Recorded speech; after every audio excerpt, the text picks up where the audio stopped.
JW, we need to spend some time on Stan the Man, Stanimal.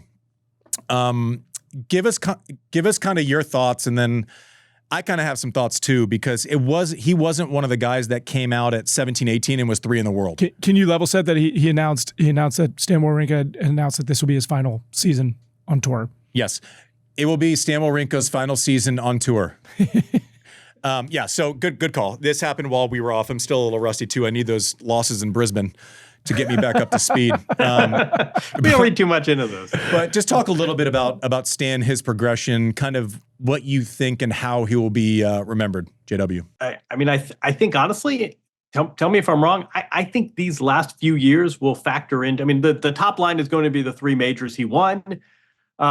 This was always someone by sort of dint of country of origin. He was always a bit in Roger's shadow, and he's sort of Roger's little brother. And then he has this mid-career good to great, which also happened to be the name of the coaching alliance that he was playing under. And all of a sudden, in this compressed window, he wins 3 majors, 3 different ones. He's a Wimbledon away from a career major. So he wins 3 different majors, took down Novak in the finals of 2 of them, beat Novak in the third, and really characterized. This was a real transformation, really sort of recharacterized his career, got to number 3 in the rankings, won 3 majors, and suddenly this wasn't, the guy with the nice guy with a nice one-handed backhand who happened to play Davis Cup with Roger every now and then. This was a legitimate player, so much so that we talked at times about big 4 and big 5 with Stan and Andy Murray. So he goes along, has this sort of mid to late career bump that really redefines him as a tennis player.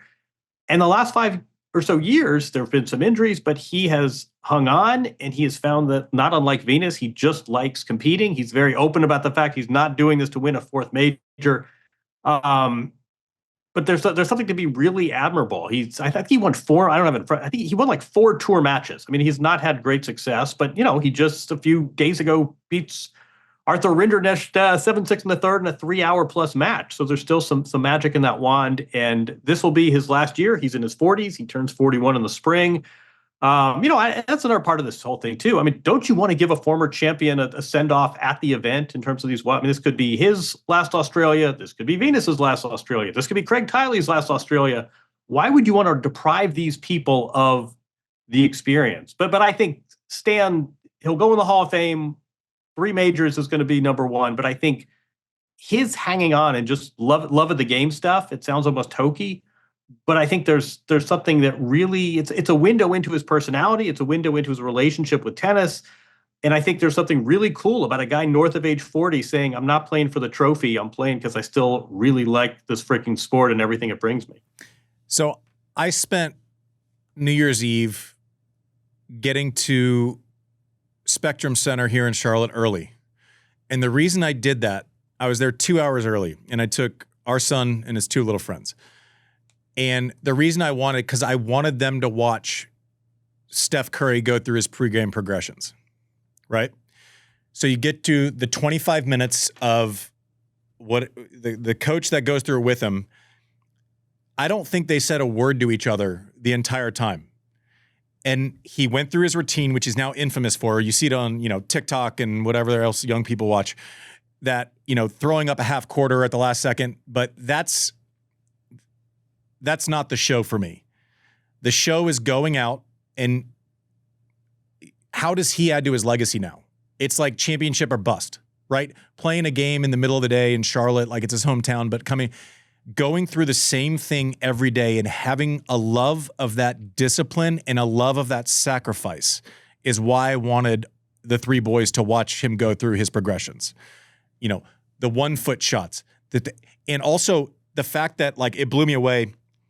He's done this so many times with this person that if he hit 3 in a row from this corner, the guy threw the ball to the next spot and Steph just automatically went there. They had done it so many times together, focused, and he still cared if he made each shot, right? And then you'll go see other players who aren't Steph Curry go and, throw the ball around for 7-8 minutes and walk off. Stan is that Steph Curry type person with his preparation, right? I remember talking to Danny Valverde, who's coaching him later in his career. This is probably 5 years ago at the Open, and even at that point, you're going, well, how's he doing? Is he, and he goes, Andy, he still wakes up every day and I'll see him at noon and I'll be like, what'd you do this morning? He's like, I went and ran 3 miles in Central Park. He said, the guy is a machine. He's an absolute machine. He loves it. He is as motivated at 37 and 36 as he was at 26. And I think that's the point you're getting at. And like, I don't know that I had that gear when the prize and the carrot wasn't in front of me.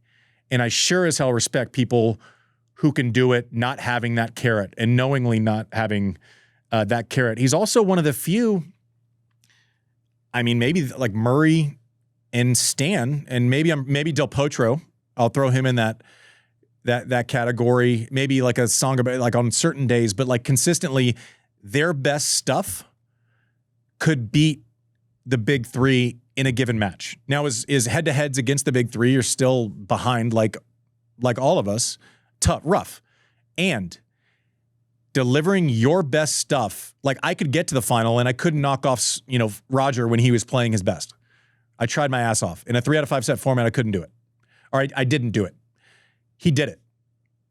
And then Rafa the first time was like battling a back injury. So you're going, okay, you would have liked to actually seen that played. And then what does he do? He goes and beats Novak in 2 slam finals at the French Open after Novak beat Rafa, by the way, one of those years.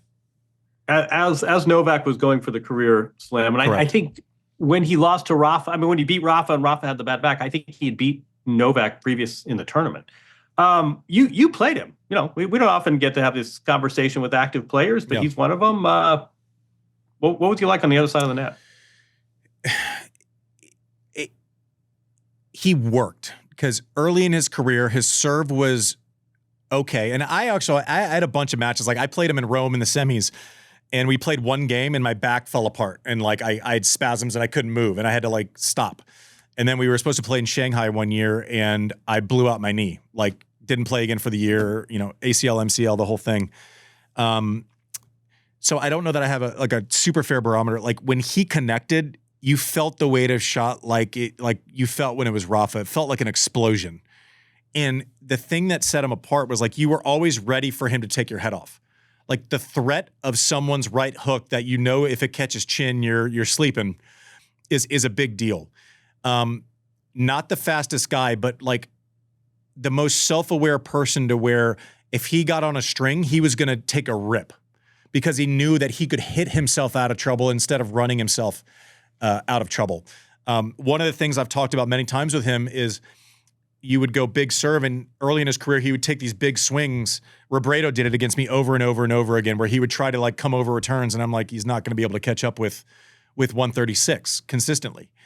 Stan started, blocking chips, and it was a learned practice that he put all the time. And then the second one he would unload on. So just the progression in the pursuit of greatness is something that I really respect because he's not the guy that came out and he was good. I think 19. I think he broke top 10, but then went back and for a while he was floating between 15, 30. Would have good runs and was streaky, but a product of work and a product of an elite skill. And that was bashing your face in. And also just opening up the shoulders. Like the best players in the history of our game had to respect his punching power every time they played him. And to be able to produce your best stuff against the best people, not just like one time, but 3 times is special. And I think especially when he's, when you look back at his career and see what he did against those giants on their stages, I don't think you can undersell that ever. I'll give you a quick little anecdote. He beat, remember Brian Baker from Tennessee? Yeah. So he beat Brian Baker to win the Roland Garros boys event. And I remember, and Roger was already, I don't know if Roger had even won Wimbledon yet, but Roger was already being talked about. And he sort of said, oh man, there's another kid, another Swiss player. What's in the water? Ha ha ha. And I remember somebody saying, well, first of all, he's from Geneva. He's from the French side. So this is not going to be Roger Jr. And also it's just a question of whether this guy wants to work. And he, even early in his career, he may have had 10 extra pounds and he sort of had that farmer, he had that sort of Big Ten wrestler build. And the question when he wins Roland Garros Junior Boys is this guy basically, is he willing to put into work? And it may have taken a few years, but we got a resounding answer. And here we are 20 years later, and he's still at it. He is a barrel of a human. Like he is that, like you feel like you punched him in the arm, and the arm, there might be some recoil with your fist. Like he's thick 2 C's, but like in a fit way. And everyone used to kind of, is he? I'm like, has anyone ever seen him get tired? And they're like, no, not really. I'm like, so what are we talking about here? Maybe it's movement. Maybe he can catch a step or a half step, but like, he wasn't like one of the, guys who you thought you were just going to wear down. And even if he was getting worn down, he'd just blow your head off. Like, he had that power and he had the awareness. Like, that's not always, those don't always go hand in hand. You're kind of fighting your nature, but like he knew when to punch, he knew when to sit, he knew when to make, he knew when not to let the person hit. Present tense. Switch that. Present tense. Clutch serve. You just beat Rinderknecht.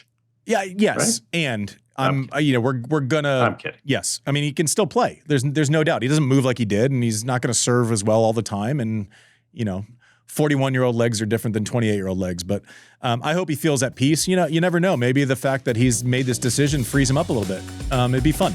He's in the 3rd or 4th round of a Grand Slam. No one's going to complain. I promise you that.